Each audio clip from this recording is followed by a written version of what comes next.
تو ان کے نزدیک وہ شاید امپورٹڈ سائیکلز کا مقابلہ نہیں کر سکتے. انہوں نے ان کو اس گروپ کو جوائن نہیں کیا. وہ جو گروپ ہے ان کے ساتھی وہ اربوں پتی ہیں اور کچھ ان کی طرح دنیا سے رخصت ہو چکے ہیں. تو اس کے بعد وہ نہیں انہوں نے جوائن کیا، تو سائیکلز کی امپورٹ ایوب خان کے زمانے میں پھر بین ہو گئی.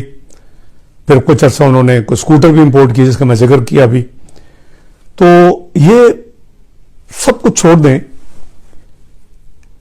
ان کو فوت ہوئے ابھی 44 سال ہو چکے ہیں. 1975 میں ان کا انتقال ہوا.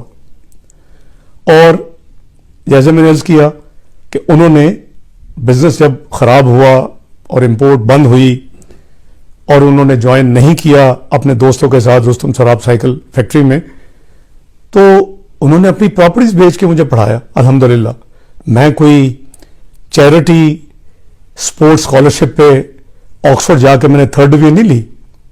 میں نے دنیا کی بہترین British institute of chartered accountants میں مجھے میرے والد صاحب نے بھجوایا. میں نے ہیلے کالج پنجاب یونیورسٹی میں پورے پنجاب میں ٹاپ کیا، مجھے گولڈ میڈلز ملے. وہ بہت خوش تھے. انہوں نے مجھے مزید پڑھائی کے لیے میں بھجوایا اور اپنے خرچے پر الحمدللہ مجھے انگلینڈ سے میں بہت لکی تھا. ان کی دعائیں، اللہ تعالیٰ کی مہربانی میرے ساتھ تھی. اور میں نے ون آف دی ینگسٹ یعنی عمر میں نے 24 سال کی عمر میں نے چارٹرڈ اکاؤنٹنسی بھی کر لی انگلینڈ سے.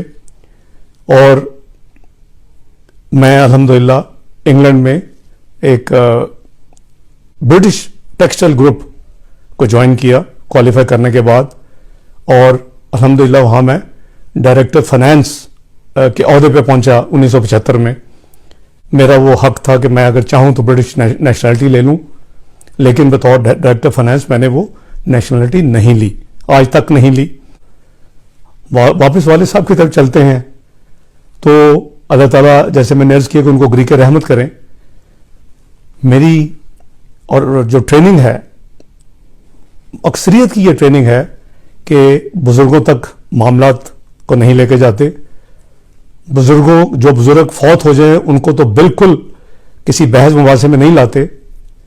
لیکن نیازی صاحب کا ایک پٹ یہی جملہ ہے اور یہ ہمیشہ یہی بات کرتے ہیں.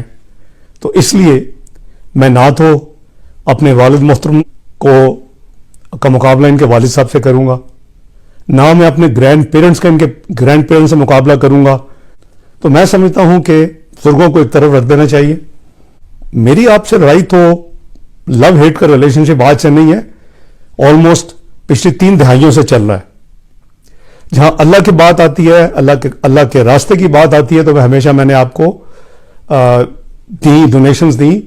1993 میں لاہور چیمبر کا صدر تھا، آپ میرے پاس آئے، میں نے ذاتی آپ کو ڈونیشنز اس وقت دی، دوستوں سے ڈونیشن لے کے دی. آپ میرے ذاتی دفتر میں آتے تھے گلبرگ میں ایم عالم روڈ پر. 1993 میں عارف نظامی صاحب کے بردر ان لا عظمت اشرف آپ کے ساتھ ہوتے تھے، اللہ بخشے ان کو فوت ہو چکے ہیں. اس وقت بھی الحمدللہ اللہ کی خاطر آپ کو مدد کی، وہ آپ پہ کوئی احسان نہیں ہے. پھر آپ میرے بچوں سے جن کو آپ نے بے پناہ تنقید کا نشانہ ٹائم اینڈ اگین بنایا، ان سے آپ ڈونیشنز لیتے رہے. اس کی رسیدیں موجود ہیں، لاکھوں روپے کی ڈونیشنز آپ لیتے رہے اس زمانے میں. وہ بھی اگین آپ کے اوپر کوئی احسان نہیں ہے. لیکن جب ایک پاکستان کی معروف چارٹرڈ اکاؤنٹنٹ فرم نے آپ کے شوکت خانم کے اکاؤنٹس میں یہ ڈسکلوز کیا کہ آپ نے ڈونیشنز کے پیسے جو ہیں اس سے جوا کھیلا، اس سے بی وی آئی کمپنی میں آپ نے انویسٹمنٹ کی جو ڈوب گئی، اور پھر آپ نے نئی ڈونیشن لے کے اس کو معاملے کو رفع دفع کیا. آپ کو یاد ہوگا وہ پٹیشن آپ کی سپریم کورٹ تک گئی تھی. تو میں سمجھتا ہوں کہ الحمدللہ میں آپ کو ہمیشہ مقابلہ کیا ہے. آپ پہ تو اتنی جرت نہیں ہے کہ 1993 میں جب آپ نے فارمل میٹنگ کے بعد انفارمل کافی کے اوپر بہت ہی ناشائستہ الفاظ استعمال کیے محترمہ بے نظیر بھٹو کے بارے میں، اور اس وقت لاہور کی جو میرے